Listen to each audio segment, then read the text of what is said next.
In honor of Women's History Month, Wayne 15 is proud to bring you Celebrating Women. I think I get inspired by somebody saying you can't do that. I'm an artist here and we're representing. Women should not be afraid to run for any position. That is what female empowerment is all about, just celebrating each other. The power of women is all around us. Tonight, we're sharing the stories of some making a difference right now in Northeast Indiana. Good evening and thank you for joining us. I'm Alyssa Ivinson. And I'm Sierra Tufts. From elected offices and courtrooms to businesses, even breweries. Tonight, you'll meet a lot of women who make our community tick. Our first story tonight breaks down barriers in the auto industry. When Holly Murphy became president of UAW 2209, she didn't just want to be the first female. As Wayne 15's Rachel Russell shows us, she wants to help the community come together. She doesn't think of herself as the first female president of a big industrial union. She sees herself as the president. Holly Murphy was first elected trustee in 2008. After 3 terms, she was ready to step up, running for president. That was exciting, you know, lots of adrenaline, and then when I won, that was, you know, super exciting. First hired into General Motors and the UAW in Anderson in 1999, she was very involved in the community there. Now she's leading the pack in the Summit City. Yes, there are challenges because you are a woman. You know, not everybody gets so excited as you do. Her longtime friend and a previous UAW president, Randy Schmidt, says no one is more deserving than she is. And those people that are our members, male or female, said, this is the person we want to lead our union. Holly is more than just a president. I'm a mother of 2 children, 2 boys. I have a senior at Bishop Lures and a 5th grader at Deer Ridge Elementary, Michael and Daniel. When I'm not here, I'm doing lots of, you know, baseball games, basketball games, football. It makes for a busy schedule, but she says it also makes her stronger. We're women, we're mothers, you know, so what inspires me is that we're solution-based. You know, we always want to be in the middle of the road, finding solutions. It doesn't always have to be one way or the other. You know, we want to always come together. Using her leadership to reach new members. I think the major thing that she brings to our local union is she has worked really hard to bring new people into the process. Holly's message is for all women. Don't be afraid. Don't be afraid. Women should not be afraid to run for any position. You know, just go with your heart, do what's right, and everything that it's not always an easy decision, but do what's right, you know, make the right decision. Her legacy will be that anyone can run for president, whether you're black or white or male or female. There is no glass ceiling. The sky is the limit. In Fort Wayne, Rachel Russell, Wayne 15 News. Murphy's term is up next year and she plans to run for president again. We are just getting started tonight. Still to come on Celebrating Women. From murals to alleyways, women are changing the art scene in Fort Wayne. See how they're painting new paths. Plus, order in the court, how history is being made in Allen County where women now rule the bench. And up next, overcoming resistance to lead her city. Meet Kendallville's first female mayor.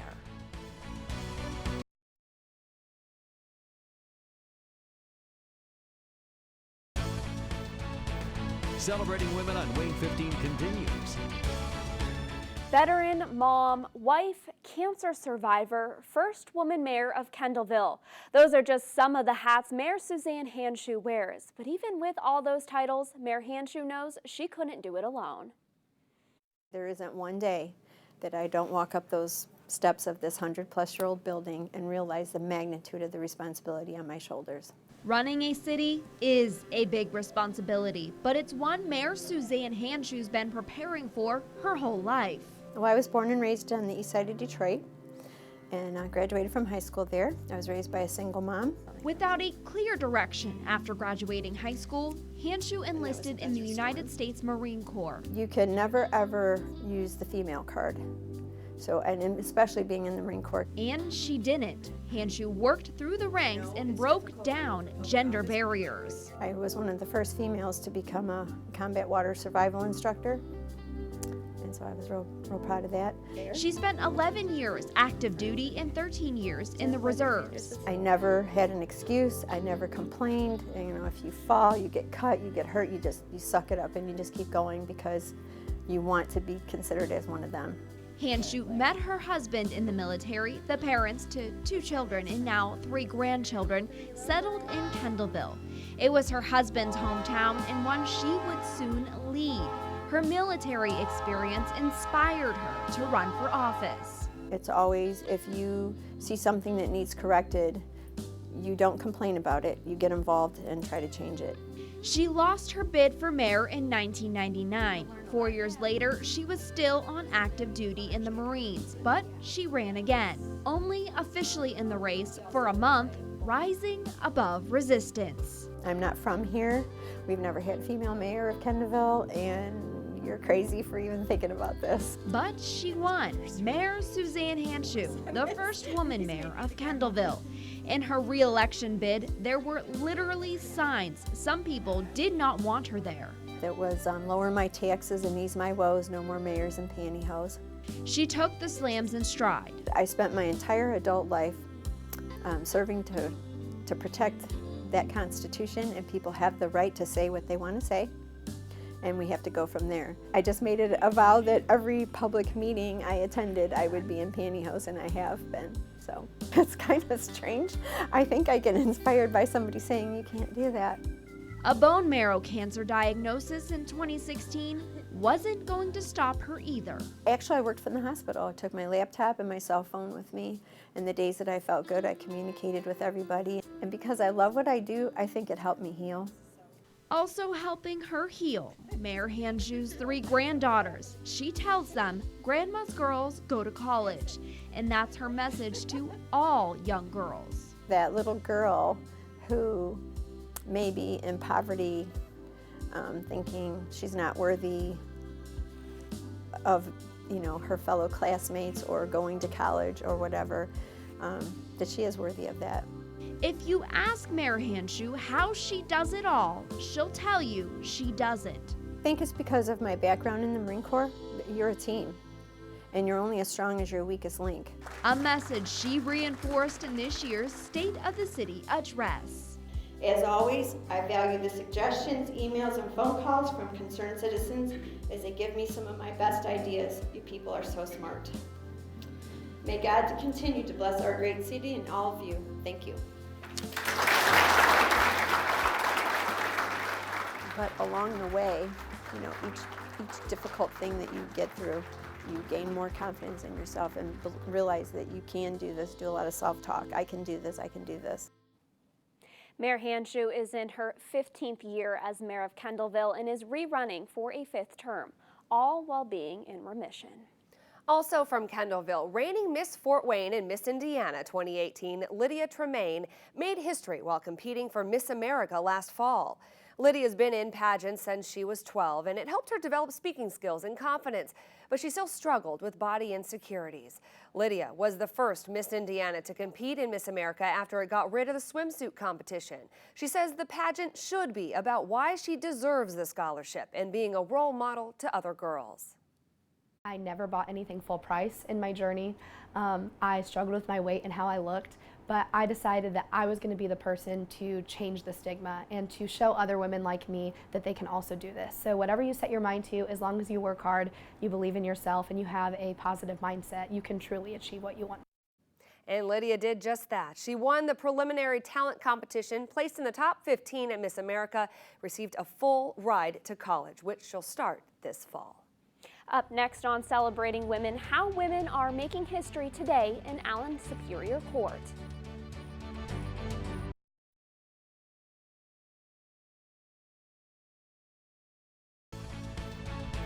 Celebrating Women on Wayne 15 continues.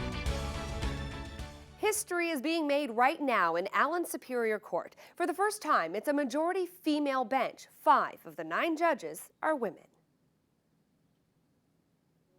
They just view us as any other lawyer. That's ultimately what we wanted to be. Today, the women judges in Allen Superior Court zip up the same black robes and take the highest seat in the courtroom. But their journeys to the bench and through a historically male-dominated legal field were very different. To say that it was difficult as a start is an understatement. When Judge Nancy Boyer graduated law school in 1976, she was one of the first women lawyers in Fort Wayne. I would be called honey or dear, but if I become angry or if I say what I really think, that's really not going to help either me or any other women coming to Fort Wayne. And so I think one of the biggest compliments I received after a couple of years of practice was, you know, we really like you here because you practice law like a man. And so I said, well, thank you. And I thought, I don't know what that means. But I think maybe they had a stereotype in their mind of what a woman lawyer would look like, act like, be like. And I wasn't that. Boyer was also the first female to become a judge in Allen County, taking the bench in 1991. I always hoped that maybe when I started and what I did would help other women. Judge Fran Gull joined Boyer in 1997, also fighting through barriers as an attorney before taking the bench. I was told by several major law firms here in town that they didn't have room for a woman lawyer, or they already had their woman lawyer. And I was completely taken aback. I did not expect to see that in 1984. Judge Wendy Davis graduated from law school in 1990 and still experienced sexism in the courtroom. I think over the years I have felt that I had to be just a little bit better, just a little bit smarter. Davis became a judge in 2011. Even back in 2010, believe it or not, when I ran in my first election, I had a male lawyer tell me, we don't need any more women judges. So, you know, what do you do with that? And I think that when you're in hard times like that, that defines who you are. I'm very appreciative of where we were, where we've been, where we are now, and those that kind of blazed that trail for me and for others, to not have it so hard, to not have it so rough. Judge Andrea Trevino became the fourth female Allen Superior Court judge last year. We can aspire to be what have typically been male-dominated positions. So I think it has just as much to do with our society and the changing of ideas as it does with women feeling empowered and believing in ourselves. And I think in a way, as evidenced by our community, lifting each other up. Then Judge Jennifer DeGroot, while serving as a magistrate for the last 20 years, is the newest Superior Court judge, taking the bench in January and tipping the scales to make it a female majority. We just work with great people, men and women, aware of the history and knowing where things have come. It is significant because it is the first time, and here we are in 2019 being able to say that. I think it's pretty exciting. We are so fortunate in this community that we have such a broad talented pool to select from that it can be replicated across the state, and it should be. Hopefully it's sending a message to encourage young women to go seek their dreams. As these women rule day after day, decision after decision, they're continuing to open doors for the next generation. And encouraging the women behind us to follow us and to succeed us. We as leaders need to celebrate each other and not tear each other down. Lifting people up can have a really profound effect, and it can put good people in good places. Follow the dream. If you think you want to be a lawyer, whatever you think you want to be. According to the U.S. Census, 38% of lawyers are now women, and America's Quarterly reports women account for 33% of state and federal court judges. Up next on Celebrating Women, we go behind the bags at Vera Bradley, see the beginnings of the now iconic company. And she's rocking the downtown art scene with the stroke of her brush. Meet the co-founder of Art This Way. Then later in the show, beer's not just for bros. See how these fearless women are brewing up female empowerment.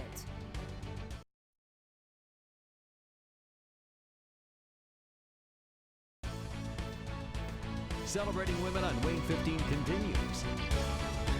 From the classic quilted stitching to the plethora of prints, it's easy to spot a Vera Bradley bag. They're seen all over the world, but the brand all started in a Fort Wayne basement with two women who saw a need and started sewing. So this is where all the magic happens back here.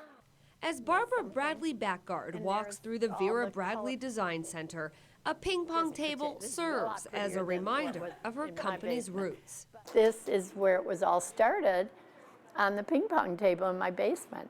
And we'd cut out the bags on here. Just around the corner, a store bursting with bright bags showcases how far the brand has come. Prints and solids and of course the rolling luggage I loved. February 1982, Barbara and her friend Patricia Miller were sitting in an airport coming home to Fort Wayne from a trip to Florida when the idea was planted. No one has any decent looking, fun, feminine luggage, all black bags and all that. So I think that was probably the seed of the idea. Not that we said, let's go home and start a company. It's just, that was the first recollection I have of, wait a minute, the world needs this, you know, and women need this. So they started cutting and sewing. And sent the bags to my daughters in college. And then they were calling back and saying, everyone loves these, Mom. The budding business started blooming. The overnight businesswomen placing ads in the paper to hire sewers. Women were coming and going to my home and were cutting the bags out, handing them the bags, the zippers, the thread, all that. They would take it home, sew it, bring it back, we'd inspect it, and that started it. And they never looked back. Did you ever doubt yourself? I don't think we stopped long enough to doubt ourselves because it grew so quickly. Barb and Pat's brainchild became a booming business. I think we were a really good partnership. I considered myself more the creative and she was more the business. The women recognized as National Entrepreneurs of the Year in 1987, and Vera Bradley won Supplier of the Century at the Retailer Excellence Awards in 2017. And we were up against Hallmark cards, all the big people. I was totally blown away by it. Did you ever experience challenges as being two women leading a company? I probably did, because men were always trying to tell you how to do it better. But I took that as an advantage, you know. Oh, how should we do it better? Listen to the whole thing and then decide whether it's good advice or bad advice. I feel equal, always did. No one had to tell me I was. What advice do you have to young girls today? Say follow your strengths. If you love makeup, go into makeup. You know, if you love teaching, then be a teacher. Do what you love, you know. I've never thought of the money as being the goal. How much money do you have? Because I don't think that really makes you happy. I think it's doing what you love is what makes you happy. As she celebrates her 80th birthday, Barb is still taking her own advice. I call myself the oldest living entrepreneur. Expanding the Backguard men's line and spreading her philanthropy beyond the Vera Bradley Foundation for Breast Cancer, which has raised millions of dollars, to now Alzheimer's research and working with the Fashion Institute in New York's Design for Disabilities program. Designing for people that cannot open a zipper the way we can, or reach a backpack, turn around and get a backpack. So that's that has me very excited. While embracing the future, I love that velvet. A wall of prints and patterns of the past preserve the paisley path that is Vera Bradley. I'm very lucky. I'm a very lucky person. Patricia Miller retired from Vera but still sits on the board. An unexpected emergency kept her from her interview for this story.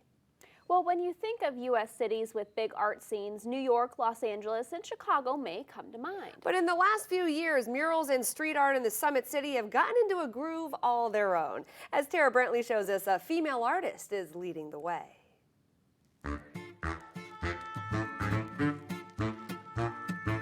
I'm a full-time artist. I've been doing this for 5 years. With a stroke of her brush, I like painting large, I like making it big. And a rainbow of colors. It was just a fluke and a crazy circumstance that really brought me into the scenario. Fort Wayne artist Alexandra Hall not only decks the walls and halls of hospitals, I have a large mural at Lutheran Hospital here in town, but rocks downtown Fort Wayne alleys and buildings as well. This is a work that I did in collaboration with Alex Mendez. He's a sculptor based in Decatur, Indiana.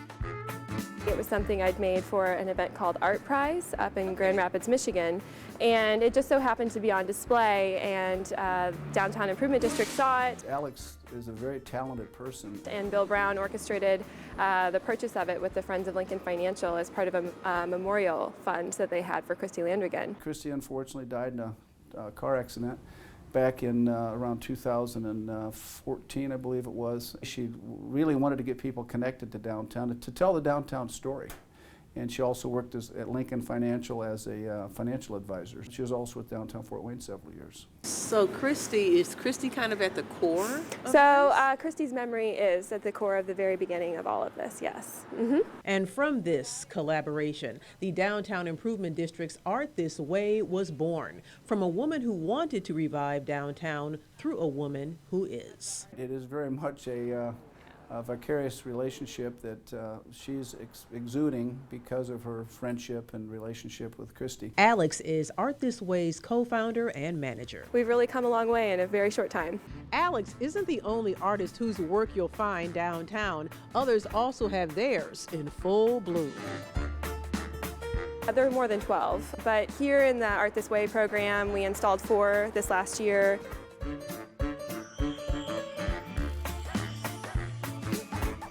You'll find these artful expressions within a 2-block area of downtown that runs from Washington, Wayne and Berry, and Harrison and Calhoun. We have a lot of local talent that is really great at expressing themselves through that visual medium. Property owners within this area signed agreements for their buildings to become canvases. It's really something to have the local owners really step up and say, we're interested in seeing this happen too. Please saturate this space with some creativity. We're excited about this next year's projects. Hopefully we'll see another mural installed in June or July of this year. Alex has no plans to put her likeness on a building, but it was on a different type of canvas. In 2018, Fort Wayne Magazine honored her as one of its People of the Year, an artist bringing art this way to enhance the Summit City. Hopefully Art This Way will continue to bring more artwork to downtown. That was Vera Bradley reporting. Artists can turn in applications for 2019 mural ideas now. We also want to recognize Tara tonight. She is not only featured in one of the History Center's temporary exhibits right now, but she will be inducted into the Indiana Associated Press Hall of Fame later this year. Tara's been on the air for 26 years, making her the longest-serving African-American news anchor in the state. Up next on Celebrating Women. There's a common thread with these women, and it's more than just a love for beer. Hear about these fearless women.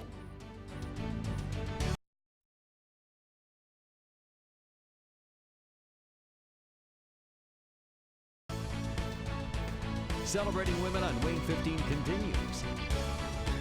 Typically, a bar scene looks like men putting a few beers back and talking about whatever sports team may be on the TV. Over at Hop River Brewing, they're changing that narrative. These are the Fearless Women.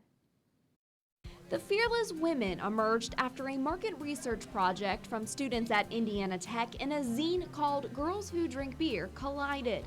The research and interviews in the zine showed the need for monthly meetups of women. And I think being fearless doesn't mean you don't have a fear. And we're an amazing group who just want to make things easier for the next generation of women and try new things so that their level of fearlessness is even greater than ours. Despite being from a range of ages and professions, during the first meetup in January 2019, the women found commonalities between themselves. Really acknowledging that women have a tendency to apologize.